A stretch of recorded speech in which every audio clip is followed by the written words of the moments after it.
আমার সামনে দাঁড়িয়ে জিজ্ঞেস করো না আমি কেমন আছি। দেখে বুঝতেই পারছো আমি বেঁচে আছি।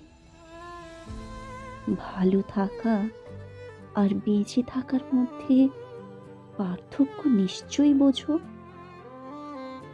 আমার চোখের দিকে তাকিয়ে তুমি কিছুই বুঝবে না, যেমনটা আগেও বোঝোনি। সুতরাং আমার চোখে তাকানো বৃথা।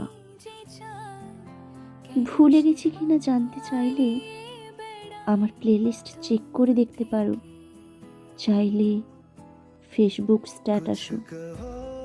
সৃষ্টিকর্তা নির্ধারণ করেছে বলে বলছি না, আমিও পৃথিবীতে পুনর্জন্মের বিপক্ষে। এক জন্মে যত না পাওয়া আক্ষেপ, পুনর্জন্মের সে আক্ষেপ শুধু দীর্ঘায়িত হবে।